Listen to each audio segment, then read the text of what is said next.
નમસ્કાર મિત્રો, સાળંગપુરનું કષ્ટભંજન હનુમાન મંદિર ગુજરાતનું પ્રસિદ્ધ યાત્રાધામ છે. તો અહીં બારેમાસ ભક્તોનો કસરો રહેતો હોય છે. તેમાં પણ હનુમાન દાદાનો શનિવાર હોય તો વધુ ભીડ રહેતી હોય છે. અમદાવાદથી મોટી સંખ્યામાં સાળંગપુર હનુમાન મંદિરના દર્શને જતા હોય છે.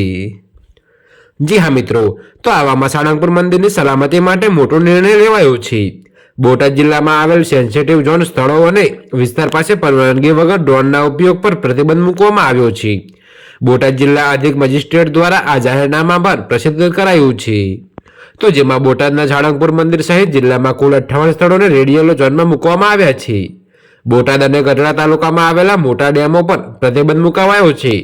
જાહેરનામામાં જણાવાયું કે જાહેરનામાનો ભંગ કરવા બદલ ફોજદારી અધિનિયમ હેઠળ કાર્યવાહી કરવામાં આવશે. તો બોટાદમાં આવેલા સેન્સિટિવ ઝોન પાસે પરવાનગી વગર ડ્રોનના ઉપયોગ પર પ્રતિબંધ લગાવાયો છે.